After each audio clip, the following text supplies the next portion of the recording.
যোগ থাকে। অর্জুন উবাচু, অর্জুন জিজ্ঞাসা করছে, তারপর বলেছে শ্রী ভগবান উবাচু, ভগবান বলছে আর অর্জুন শুনছে। অর্জুন কহিলেন, হে জনার্দন, হে কেশব। কেশব কথার অর্থ কি জানো? কেশব মানে আমার ভগবান রাধারানীকে কেশ বেঁধেছিল, মানে চুল বেঁধে দিয়েছিল। এই জন্য আমার রাধারানী আমার ভগবানকে নাম দিয়েছে কেশব। এই ফ্যানের জন্য শুনতে পাচ্ছেন না? ফ্যানটা বন্ধ করে দাও।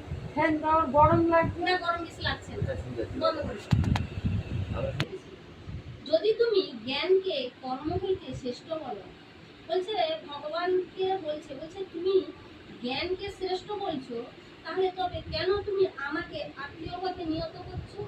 বলছে তুমি জ্ঞানকে যদি শ্রেষ্ঠ বলছো, তাহলে আমার আত্মীয়, আমার শ্বশুর মাতু, মানে আমার যে আত্মীয়র মধ্যে, তোমাদের আত্মীয়র মধ্যে, তাহলে তুমি ওকে বধ করছো, বধ করতে বলছো।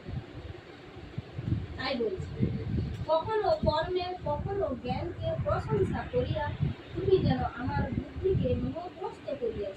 বলছে তুমি কখন বলছো তোমার জ্ঞান শ্রেষ্ঠ, কখন বলছো তোমার কর্ম শ্রেষ্ঠ, এই দুটোর মধ্যে কোনটা শ্রেষ্ঠ সেটা তুমি আমাকে ভালো করে ঠিক করে বলো। অর্জুন ভগবানকে বলছে, এবারে কর্ম ও জ্ঞানের মধ্যে কোনটি শ্রেষ্ঠ আমাকে ঠিক করিয়া বলো।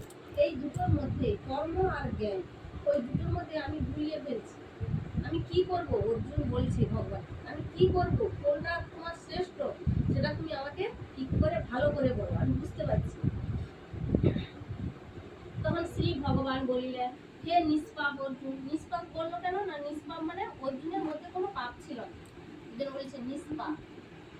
পূর্বে তোমায় আমি বলিতেছি, পূর্বে মানে আগে, মানে দ্বিতীয় অধ্যায় আমার ভগবান অর্জুনকে বলে দিয়েছে যে দুই প্রকারের নিষ্ঠা আছে, দুই প্রকারের নিষ্ঠা আছে, দুই প্রকারের নিষ্ঠা আছে। কি কি না? জ্ঞানের পক্ষে জ্ঞানযোগ আর কর্মের পক্ষে কর্মযোগ। তাহলে দুটো নিষ্ঠা আছে। তোমার জ্ঞান যদি না হয়, জ্ঞানটা হলে না তুমি ভগবানের কর্ম করবে, ভালো কর্ম করবে। তার জন্য বলছে যে দুটো নিষ্ঠা আছে। কি না? তোমার জ্ঞান, তারপরে তোমার কর্ম। জ্ঞানটা হলে তারপর তুমি কর্ম করবে। তাই বলছে, কেন লোকেই ক্ষণমাত্র ও কর্ম না করিয়া থাকিতে পারে। তুমি কর্ম না করে এক জায়গায় বসে থাকতে পারবে? বলছে না না, আমি কিছু কর্ম করতে পারবো না বাবা, আমার পা লেগে যাবে, বসুমাতা আছে, বসুমাতার আঘাত লাগবে, পা হয়ে যাবে, পিঁপড়ে আমার পা দিয়ে মরে যাবে, আমি কোনো কর্ম করবো না। ওটা ভগবান বলছে না, ওটা বলে না। কেন? কর্ম না করলে কেউ ক্ষণস্থায়ীও বসে থাকতে পারবে। প্রাকৃতিক গুণের দ্বারা বশীভূত হইয়া কর্ম করো। এই যে প্রাকৃতিক তিনটে গুণ আছে, ওই তিনটে গুণের দ্বারা আমরা কিন্তু কর্ম করছি। এই তিনটে গুণ কিন্তু দেবতার মধ্যেই আছে, আমাদের মধ্যেই আছে, আবার দেবতার মধ্যেই আছে। যে ব্যক্তি কর্ম ইন্দ্রিয় সকলকে বাইরে সংযত করিয়া ইন্দ্রিয়ের উপাধি বিষয়গুলি মনে মনে চিন্তা করে, তাহাকে মিথ্যাচারী বলা হয়। তাহলে কি কথা বলেছে? বলছে এই অধনের কথাই বলছি আমি। ওই যে গলায় মালা নিয়েছি, তিলক করেছি, এগুলো কি করেছি? ইন্দ্রকে সংযত করেছি। কি?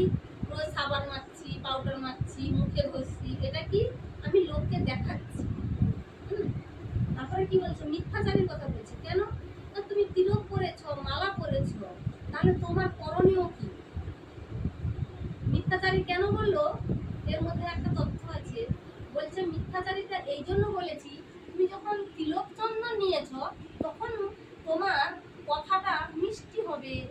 সাধুর সঙ্গে কথা চলতে হলে তুমি কিভাবে বলবে?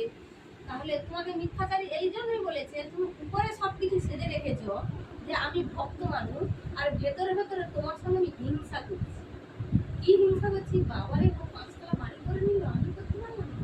বাবার ভালো শাড়ি পরে চলে গেল, আমি একটা ভালো শাড়ি করতে পারলাম না। বাবা ও কত গয়না পরে চলে গেল, আমি একটু করতে পারলাম না। এটাকে